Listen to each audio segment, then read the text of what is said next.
Muito bem, estamos aqui em mais um episódio curto da nossa série de pequenas mensagens que vão edificar a sua vida. E na meditação que nós teremos hoje, eu gostaria de conversar com você sobre o texto de Jó, capítulo 1, versículo 8, que diz o seguinte: E disse o Senhor a Satanás: Observaste tu ao meu servo Jó?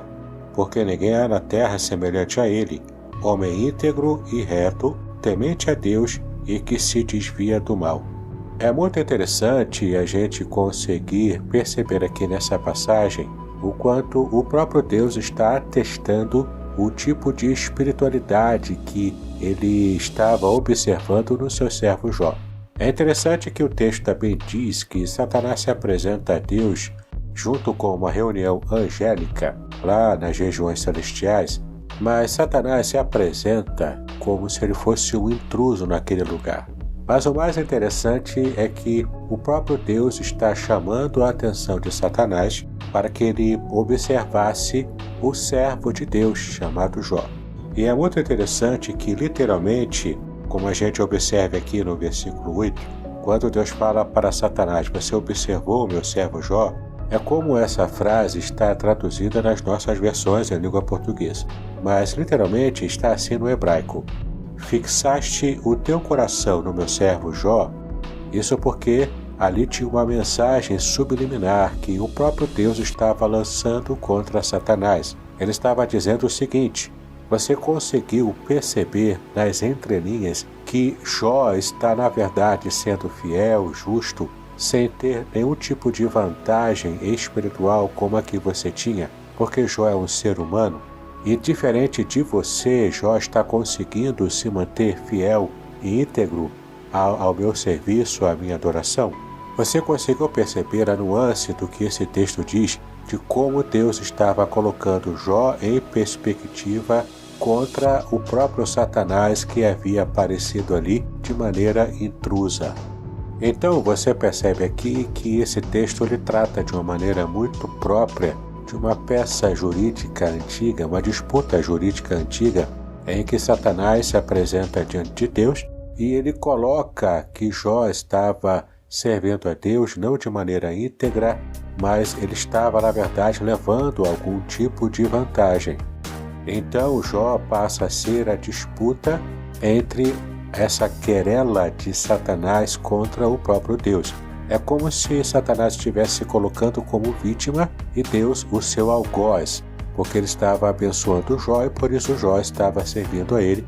Eu creio que você já deve ter percebido que essa palavra-chave, a palavra integridade, traz para nós o verdadeiro sentido de como devemos entender toda a história de Jó. Sim, você na verdade já deve ter ouvido, inclusive, uma mensagem que eu lancei aqui no podcast ou então no meu canal do YouTube. E nessa mensagem eu falo claramente que a chave para a interpretação do livro de Jó não é o seu sofrimento. Embora, é claro, o seu sofrimento seja algo muito importante no livro, mas não é a palavra-chave.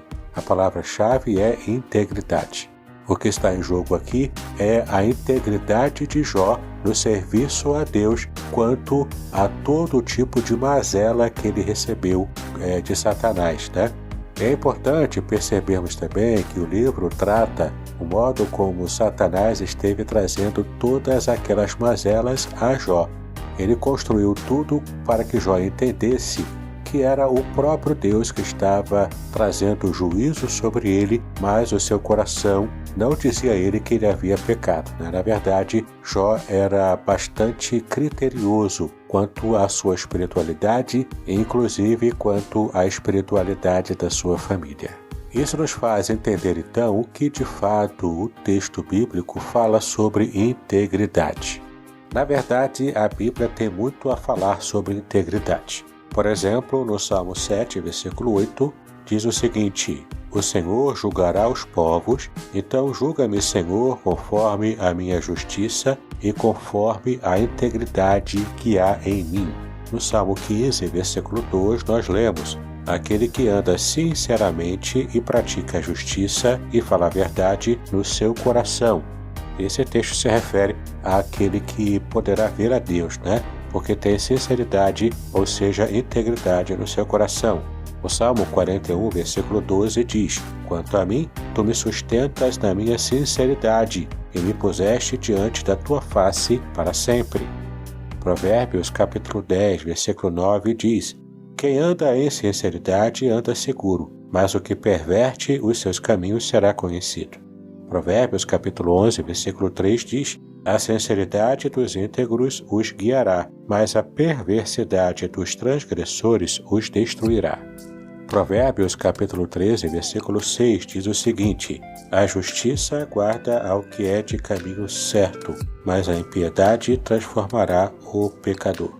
E não apenas nos livros de sabedoria antigo que nós vemos essa ênfase à integridade.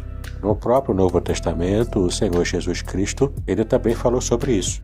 Em Lucas capítulo 16, versículos 10 e 11, Jesus disse o seguinte: Quem é fiel no mínimo também é fiel no muito. Quem é injusto no mínimo também é injusto no muito. Pois se nas riquezas injustas não fostes fiéis, quem vos confiará as verdadeiras?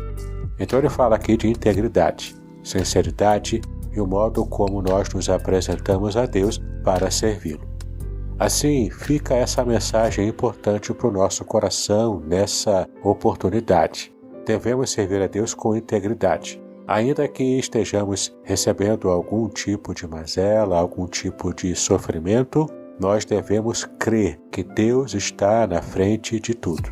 Ele está nos sustentando, nos abençoando, e se de alguma forma Ele nos permitiu enfrentar os problemas que enfrentamos, é porque, na verdade, nós temos condições de crescer, como de fato Jó cresceu depois de toda a etapa do seu sofrimento e depois as bênçãos dobradas que o Senhor lhe deu no final. Então, meu irmão, minha irmã, seja firme na sua fé, não esmoreça, mas esteja aumentando cada vez mais a sua confiança no Senhor. Ele está conosco, Ele está nos abençoando. Vamos falar com Ele então? Pai querido, nós te exaltamos pelo grande exemplo que o teu servo Jó nos deixou no passado, para que possamos também aumentar a nossa fé e termos uma vida mais confiante no Senhor.